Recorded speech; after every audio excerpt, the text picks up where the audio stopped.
Okay, so hello everybody again. We're going to, I think today we'll just carry on with Genesis. I was really enjoyed reading it yesterday, so we'll carry on. Yesterday we did chapters 1 through 13, and today I'll start on chapter 14. I'm reading again from the Good News Bible.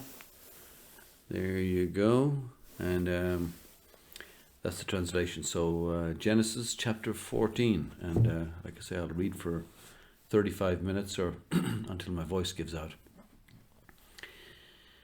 So 4 kings, Amraphel of Babylonia, Arioch of Elasar, Chedorlaomer of Elam, and Tidal of Goim, went to war against 5 other kings, Bera of Sodom, Birsha of Gomorrah, Shinab of Admah, Shemeber of Zeboim, and the king of Beiah or Zoar.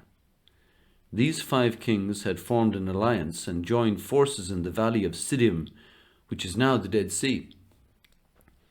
They had been under the control of Chedorlaomer for 12 years, but in the 13th year they rebelled against him. In the 14th year, Chedorlaomer and his allies came with their armies and defeated the Rephaim of Astaroth, Karnaim, the Zuzim in Ham, the Emim in the plain of Kiriathaim, and the Horites in the mountains of Edom, pursuing them as far as El-Paran on the edge of the desert. Then they turned round and came back to Kadesh, then known as En-Mishpat. They conquered all the land of the Amalekites and defeated the Amorites who lived in Hazazon Tamar. Then the kings of Sodom, Gomorrah, Admah, Zeboim, and Bela drew up their armies for the battle in the valley of Siddim and fought against the kings of Elam, Goyim, Babylonia, and Elasar, 5 kings against 4. The valley was full of tar pits, and when the kings of Sodom and Gomorrah tried to run away from the battle, they fell into the pits, but the other 3 kings escaped to the mountains. The 4 kings took everything in Sodom and Gomorrah, including the food, and went away.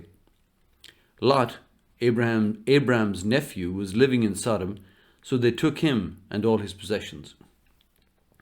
But a man escaped and reported all this to Abraham the Hebrew, who was living near the sacred trees belonging to Mamre the Amorite.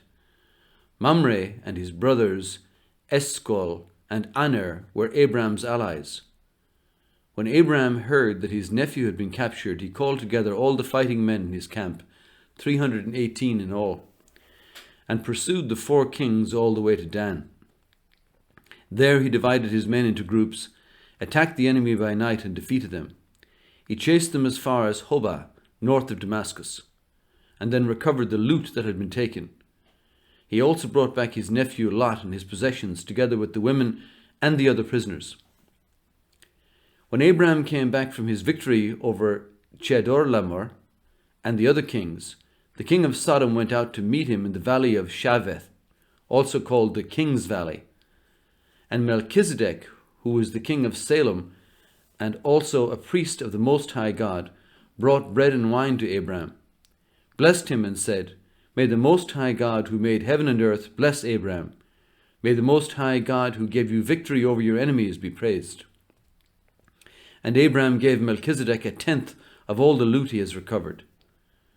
The king of Sodom said to Abraham, "Keep the loot, but give me back all my people." Abraham answered, "I solemnly swear before the Lord, the Most High God, maker of heaven and earth, that I will not keep anything of yours, not even a thread or a sandal strap. Then you can never say, 'I am the one who made Abraham rich.' I will take nothing for myself. I will accept only what my men have used.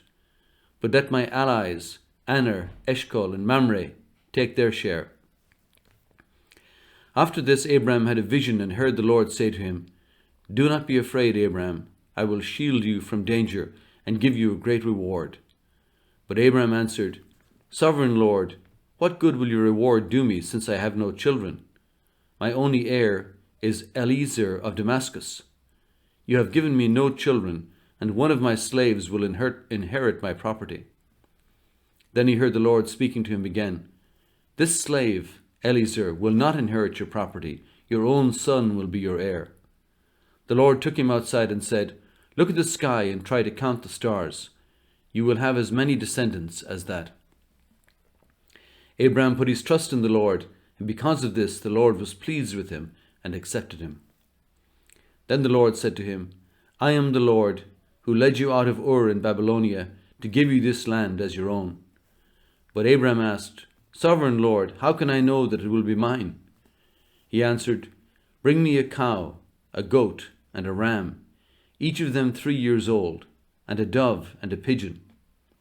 Abraham brought the animals to God, cut them in half, and placed the halves opposite each other in 2 rows. But he did not cut up the birds. Vultures came down on the bodies, but Abraham drove them off. When the sun was going down, Abraham fell into a deep sleep, and fear and terror came over him. The Lord said to him, "Your descendants will be strangers in a foreign land. They will be slaves there, and will be treated cruelly for 400 years. But I will punish the nation that enslaves them, and when they leave that foreign land, they will take great wealth with them. You yourself will live to a ripe old age, die in peace, and be buried. It will be 4 generations before your descendants come back here, because I will not drive out the Amorites until they become so wicked that they must be punished." When the sun had set and it was dark, a smoking firepot and a flaming torch suddenly appeared and passed between the pieces of the animals. Then and there the Lord made a covenant with Abraham. He said, "I promise to give your descendants all this land, from the border of Egypt to the river Euphrates, including the lands of the Kenites, the Kenizzites, and the Kadmonites, the Hittites, the Perizzites, the Rephaim, the Amorites, the Canaanites, the Girgashites, and the Jebusites." Abraham's wife Sarai had not borne him any children, but she had an Egyptian slave woman named Hagar. And so she said to Abraham, "The Lord has kept me from having children. Why don't you sleep with my slave? Perhaps she can have a child for me." Abraham agreed with what Sarah said. So she gave Hagar to him to be his concubine. This happened after Abraham had lived in Canaan for 10 years. Abraham had intercourse with Hagar, and she became pregnant. When she found out that she was pregnant, she became proud and despised Sarai. Then Sarai said to Abraham, "It's your fault that Hagar despises me. I myself gave her to you, and ever since she found out she was pregnant, she has despised me. May the Lord judge which of us is right, you or me." Abraham answered, "Very well, she is your slave and under your control. Do whatever you want with her." Then Sarai treated Hagar so cruelly that she ran away. The angel of the Lord met Hagar at a spring in the desert on the road to Shur and said, "Hagar, slave of Sarai, where have you come from and where are you going?" She answered, "I am running away from my mistress." He said, "Go back to her and be her slave." Then he said, "I will give you so many descendants that no one will be able to count them. You are going to have a son, and you will name him Ishmael, because the Lord has heard your cry of distress. But your son will live like a wild donkey. He will be against everyone, and everyone will be against him. He will live apart from all his relatives." Hagar asked herself, "Have I really seen God and lived to tell about it?" So she called the Lord who had spoken to her, a God who sees. That is why people call the well between Kadesh and Bered, the well of the living one who sees me. Hagar bore Abraham a son, and he named him Ishmael. Abraham was 86 years old at the time. When Abraham was 99 years old, the Lord appeared to him and said, "I am the Almighty God. Obey me and always do what is right. I will make my covenant with you and give you many descendants." Abraham bowed down with his face touching the ground, and God said, "I make this covenant with you. I promise that you will be the ancestor of many nations. Your name will no longer be Abraham, but Abraham, because I am making you the ancestor of many nations. I will give you many descendants, and some of them will be kings. You will have so many descendants that they will become nations. I will keep my promise to you and to your descendants in future generations as an everlasting covenant. I will be your God and the God of your descendants. I will give to you and to your descendants this land in which you are now a foreigner. The whole land of Canaan will belong to your descendants forever, and I will be their God." God said to Abraham, "You also must agree to keep the covenant with me, both you and your descendants in future generations. You and your descendants must all agree to circumcise every male among you. From now on you must circumcise every baby boy when he is 8 days old, including slaves born in your homes, and slaves bought from foreigners. This will show that there is a covenant between you and me. Each one must be circumcised, and this will be a physical sign to show that my covenant with you is everlasting.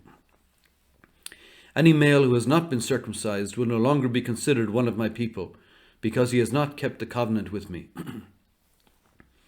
God said to Abraham, "You must no longer call your wife Sarai. From now on, her name is Sarah. And I will bless her, and I will give you a son by her. I will bless her, and she will become the mother of nations, and there will be kings among her descendants."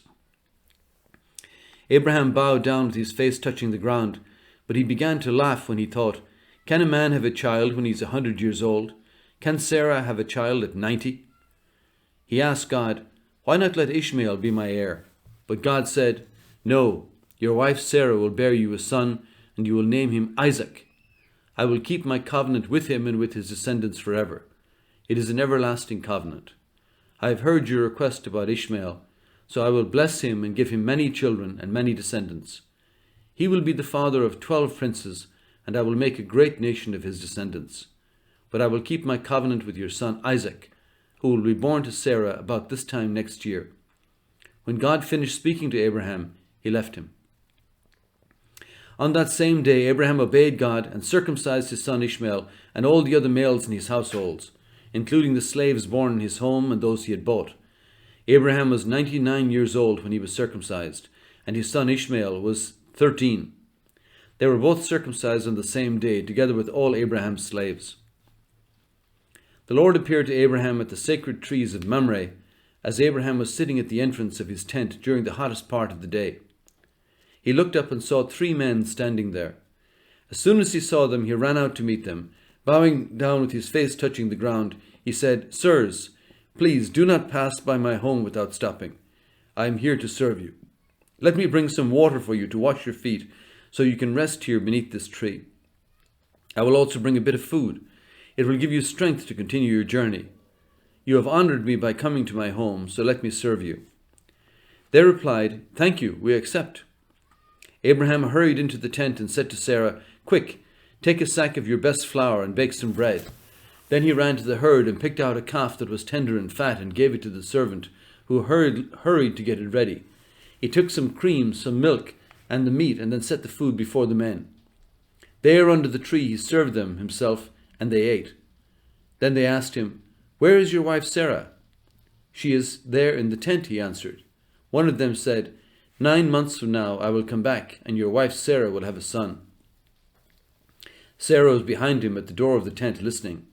Abraham and Sarah were very old, and Sarah had stopped having her monthly periods.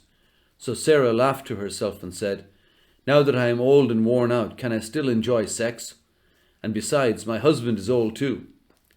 Then the Lord asked Abraham, "Why did Sarah laugh and say, 'Can I really have a child when I am so old? Is anything too hard for the Lord?' As I said, 9 months from now I will return, and Sarah will have a son." Because Sarah was afraid, she denied it. "I didn't laugh," she said. "Yes, you did," he replied. "You laughed." Then the men left and went to a place where they could look down at Sodom, and Abraham went with them to send them on their way. And the Lord said to himself, "I will not hide from Abraham what I am going to do. His descendants will become a great and mighty nation, and through him I will bless all the nations. I have chosen him in order that he may command his sons and descendants to obey me and do what is right and just.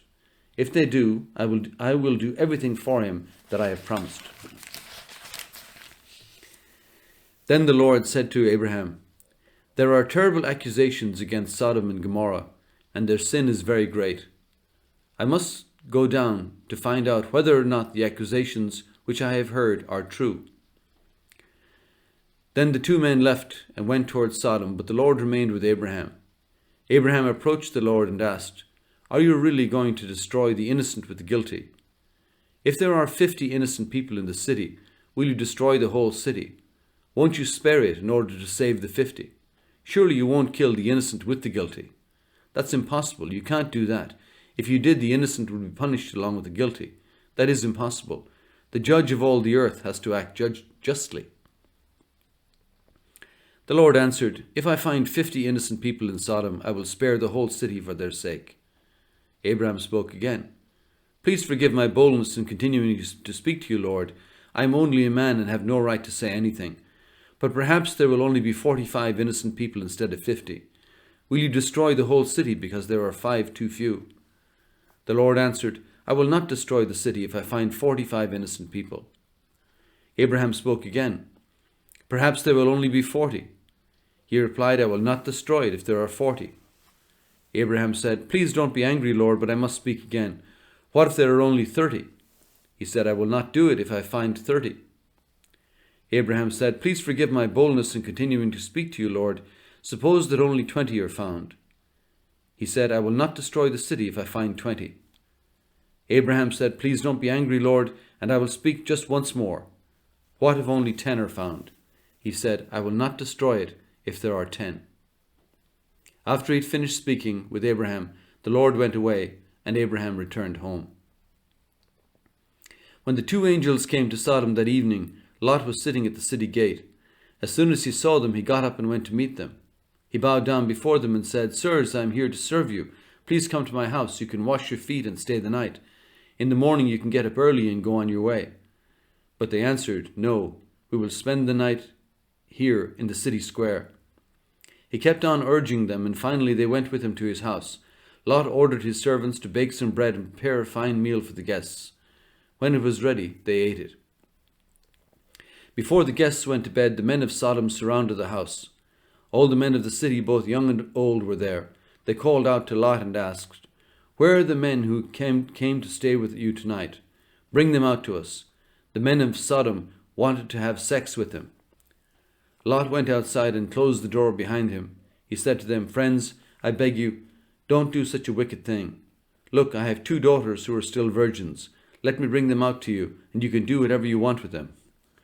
But don't do anything to these men. They are guests in my house, and I must protect them. But they said, Get out of our way, you foreigner. Who are you to tell us what to do? Out of our way, or we will treat you worse than them. They pushed Lot back and moved up to break down the door. But the 2 men inside reached out, pulled Lot back into the house and shut the door. Then they struck all the men outside with blindness, so that they couldn't find the door. The 2 men said to Lot, If you have anyone else here, sons, daughters, sons-in-law, or any other relatives living in the city, get them out of here, because we are going to destroy this place. The Lord has heard the terrible accusations against these people and has sent us to destroy Sodom. Then Lot went to the men that his daughters were going to marry and said, Hurry up and get out of here. The Lord is going to destroy this place. But they thought he was joking.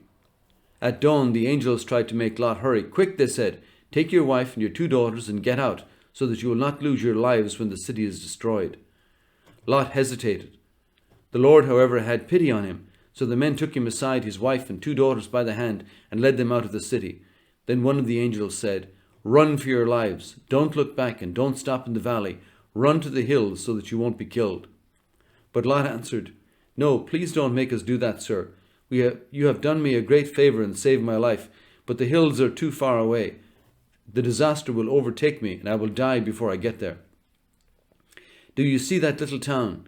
It is near enough. Let me go over there. You can see it, just a small place, and I will be safe. He answered, All right, I agree. I won't destroy that town. Hurry, run. I can't do anything until you get there. Because Lot called it small, the town was named Zoar. The sun was rising when Lot reached Zoar. Suddenly the Lord rained burning sulfur on the cities of Sodom and Gomorrah, and destroyed them and the whole valley, along with all the people there, and everything that grew on the land. But Lot's wife looked back, and she was turned into a pillar of salt. Early the next morning, Abraham hurried to the place where the Lord stood, where he had stood in the presence of the Lord. He looked down at Sodom and Gomorrah and the whole valley, and saw smoke rising from the land, like smoke from a huge furnace. But when God destroyed the cities of the valley where Lot was living, he kept Abraham in mind and allowed Lot to escape to safety. Because Lot was afraid to stay in Zoar, he and his 2 daughters moved up into the hills and lived in a cave. The elder daughter said to her sister, "Our father is getting old and there are no men in the whole world to marry us, so we can have children. Come on, let's make our father drunk so we can sleep with him and have children by him." That night they gave him wine to drink, and the elder daughter had intercourse with him, but he was so drunk that he did not know it.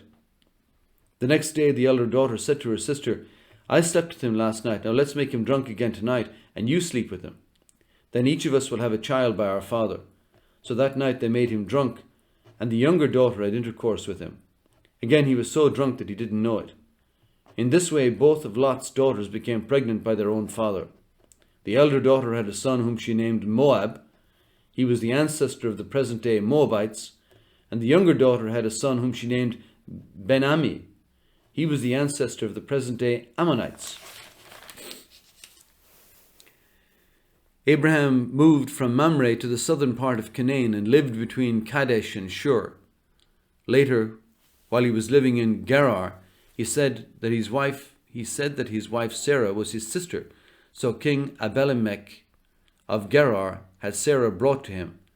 One night God appeared to him in a dream and said, "You are going to die because you have taken this woman. She is already married." But Abimelech had not come near her, and he said, "Lord, I am innocent. Would you destroy me and my people?" Abraham himself said that she was his sister, and she said the same thing. "I did this with a clear conscience, and I have done no wrong." God replied in a dream, "Yes, I know that you did it with a clear conscience, so I kept you from sinning against me and did not let you touch her. But now give the woman back to her husband. He is a prophet, and he will pray for you, so that you will not die. But if you do not give her back, I warn you that you are going to die, you and all your people." Early the next morning, Abimelech called his officials and told them what had happened, and they were terrified. Then Abimelech called Abraham and asked, "What have you done to us? What wrong have I done to you to make you bring this disaster on me and my kingdom? No one should ever do what you have done to me. Why did you do it?" Abraham answered, "I thought that there would be no one here who has reverence for God, and that they would kill me to get my wife. She really is my sister. She is the daughter of my father, but not of my mother, and I married her. So when God sent me from my father's house into foreign lands, I said to her, 'You can show how loyal you are to me by telling everyone that I am your brother.'" Then Abimelech gave Sarah back to Abraham, and at the same time he gave him sheep, cattle, and slaves. He said to Abraham, "Here is my whole land. Live anywhere you like." He said to Sarah, "I am giving your brother 1,000 pieces of silver as proof to all who are with you that you are innocent.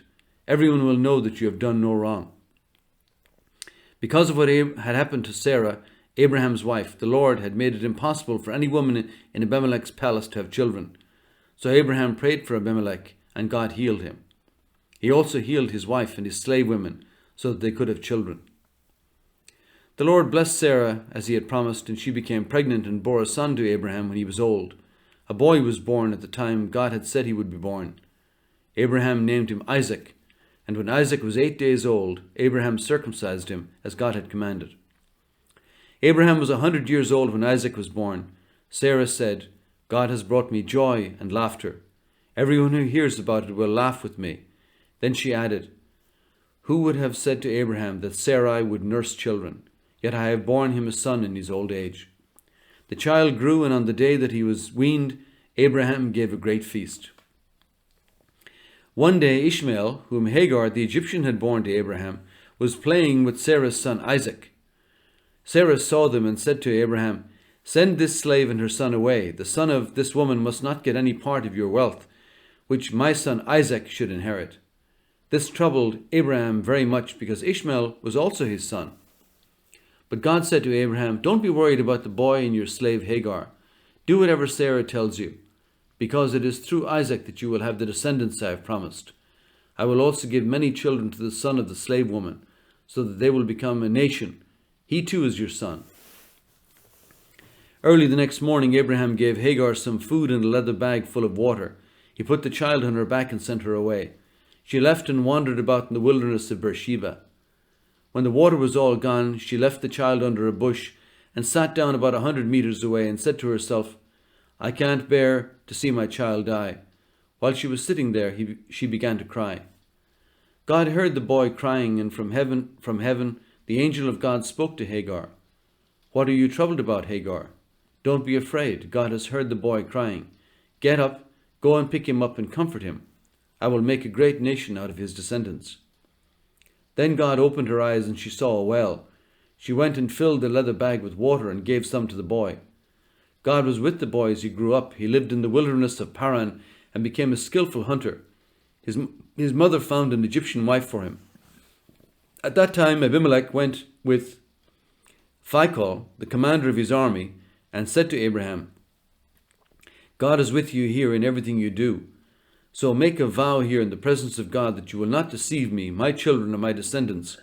I have been loyal to you, so promise me that you will be loyal to me and to this country in which you are living. Abraham said, I promise. Abraham complained to Abimelech about a well which the servants of Abimelech had seized. Abimelech said, I don't know who did this. You didn't tell me about it, and this is the first I've heard of it. Then Abraham gave some sheep and cattle to Abimelech, and the two of them made an agreement. Abraham separated 7 lambs from his flock, and Abimelech asked him, Why did you do that? Abraham answered, Accept these 7 lambs. By doing this, you admit that I am the one who dug this well. And so the place was called Beersheba, because it was there that the two of them made a vow. After they had made this agreement at Beersheba, Abimelech and Phicol went back to Philistia.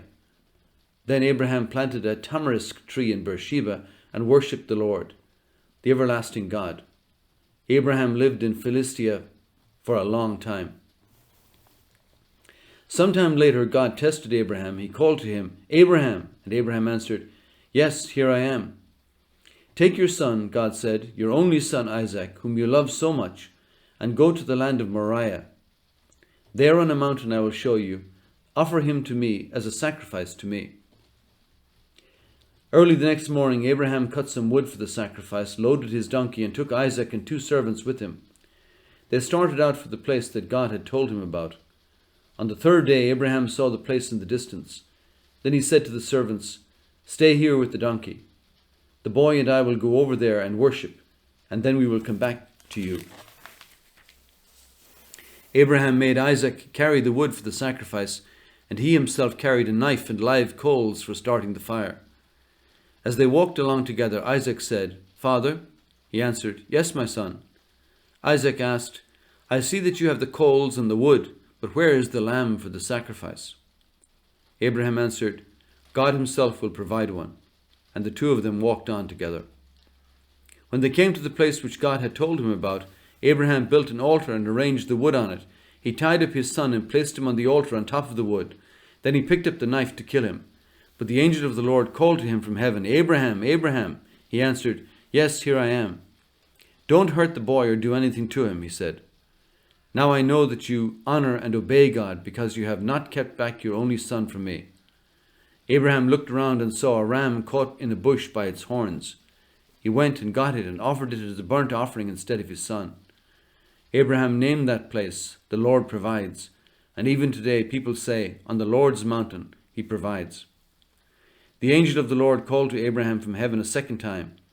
I make a vow by my own name, the Lord is speaking, that I will richly bless you, because you did this and did not keep back your only son from me.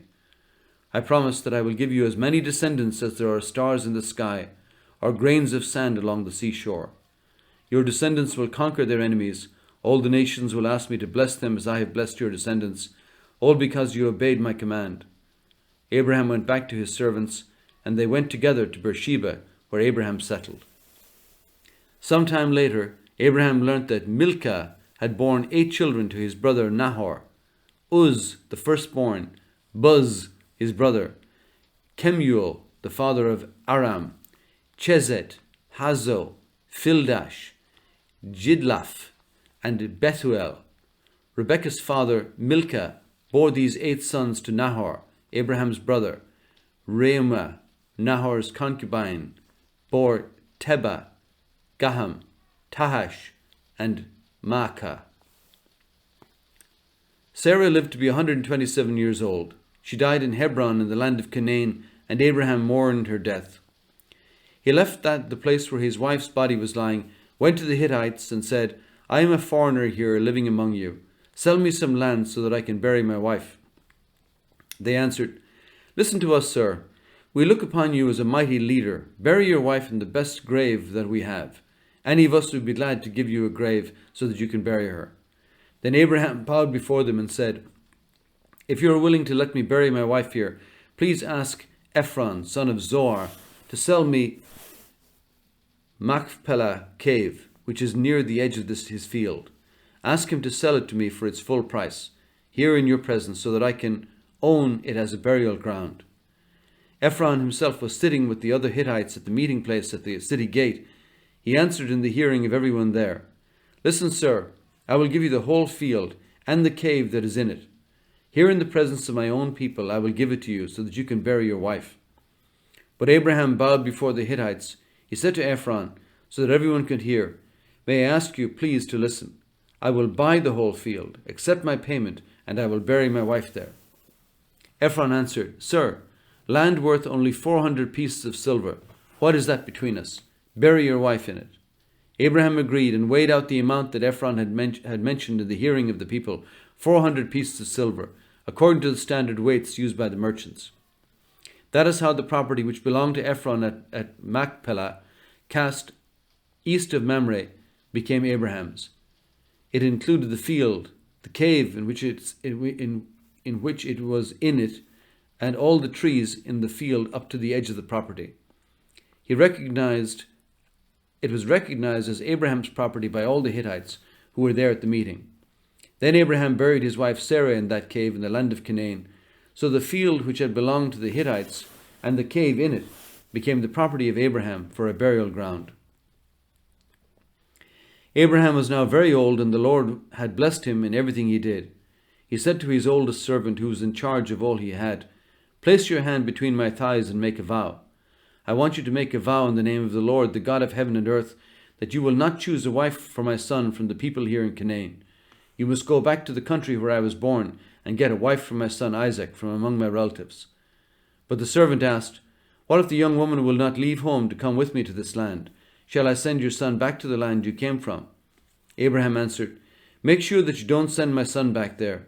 The Lord, the God of heaven, brought me from the home of my father and from the land of my relatives, and he solemnly promised me that he would give this land to my descendants. He will send his angel before you so that you can get a wife there for my son.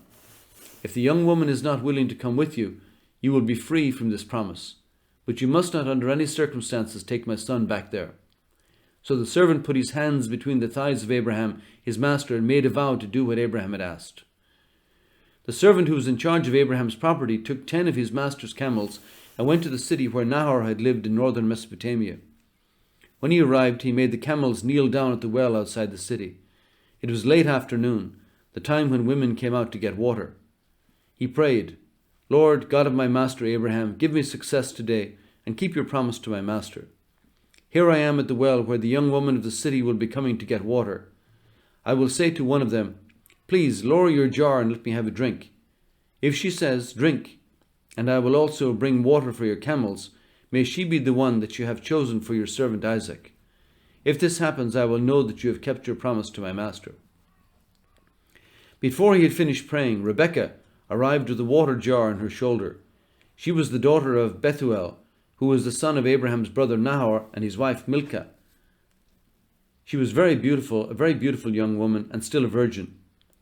She went down to the well, filled her jar, and came back. The servant ran to meet her and said, Please give me a drink of water from your jar. She said, Drink, sir, and quickly lowered her jar from her shoulder and held it while he drank. When he had finished, she said, I will also bring water for your camels and let them have all they want. She quickly emptied her jar into the animal's drinking trough and ran to the well to get more water, until she had watered all his camels. The man kept watching her in silence to see if the Lord had given him success. When she had finished, the man took an expensive gold ring and put it in her nose and put 2 large gold bracelets on her arms. He said, Please tell me who your father is. Is there room in his house for my men and for me to spend the night? My father is Bethuel, son of Nahor and Milcah, she answered. There is plenty of straw and fodder at our house, and there is a place for you to stay. Then the man knelt down and worshipped the Lord. He said, Praise the Lord, the God of my master Abraham, who has faithfully kept his promise to my master. The Lord has led me straight to my master's relatives. The young woman ran to her mother's house and told the whole story. Now Rebekah had a brother named Laban, and he ran outside to go to the well where Abraham's servant was. Laban had seen the nose ring and the bracelets on his sister's arms, and had heard her say what the man had told her. He went to Abraham's servant, who was standing by his camels at the well, and said, Come home with me. You are a man whom the Lord has blessed. Why are you standing out here? I have room ready for you at my house, and there is a place for your camels. So the man went into the house, and Laban unloaded the camels and gave them straw and fodder. Then he brought water for Abraham's servants and his men to wash their feet. When food was brought, the man said, I will not eat until I have said what I have to say. Laban said, Go on and speak. I am the servant of Abraham, he began. The Lord has greatly blessed my master and made him a rich man. He has given him flocks of sheep and goats, of cattle, silver, gold, male and female slaves, camels and donkeys. Sarah, my master's wife, bore him a son when she was old, and my master has given everything he owns to him. My master made me promise with a vow to obey his command. He said, Do not choose a wife for my son from the young women in the land of Canaan. Instead, go to my father's people, to my relatives, and choose a wife for him. And I asked my master, What if she will not come with me? He answered, The Lord whom I have always obeyed will send his angel with you and give you success. You will get for my son a wife from my own people, from my father's family. There is only one way for you to be free from your vow. If you go to my relatives and they refuse you, then you will be free. When I came to the well today, I prayed, Lord, give my master Abraham, please give me, Lord of my master Abraham, please give me success in what I am doing. Here I am at the well. When a young woman comes out to get water, I will ask her to give me a drink of water from her jar. If she agrees and also offers to bring water for my camels, may she be the one that you have chosen as the wife for my master's son. Before I had finished my silent prayer, Rebekah came with a water jar on her shoulder and went down to the well to get water. I said to her, Please give me a drink. She quickly lowered her jar from her shoulder and said, Drink, and I will also water your camels. So I drank, and she watered the camels. I asked her, Who is your father? And she answered, My father is Bethuel, son of Nahor and Milcah. Then I put the ring in her nose and the bracelets on her arms. I knelt down and worshipped the Lord. I praised the Lord, the God of my master Abraham, who has led me straight to my master's relative, where I found his daughter for my master's son. Now if you intend to fulfill your responsibilities towards my master and treat him fairly, please tell me. If not, say so, and I will decide what to do. Laban and Bethuel answered, Since the master comes from the Lord, it is not for us to make a decision. Here is Rebekah, take her and go. Let her become the wife of your master's son, as the Lord himself has said. When the servant of Abraham heard this, he bowed down and worshipped the Lord, and then he brought out clothing and silver and gold jewelry and gave them to Rebekah. He also gave expensive gifts to her brother and to her mother. Then Abraham's servant and the men with him ate and drank and spent the night there. When they got up in the morning, he said, Let me go back to my master. But Rebekah's brother and her mother said, Let her stay with us a week or 10 days, and then she may go. But he said, Don't make us stay. The Lord has made my journey a success. Let me go back to my master. They answered, Let's call her and find out what she has to say. So they asked Rebekah and asked, Do you want to go with this man? Yes, she answered. So they let Rebekah and her old family servant go with Abraham's servant and his men. And they gave Rebekah their blessing in these words, May you, sister, become the mother of millions. May your descendants conquer the cities of their enemies.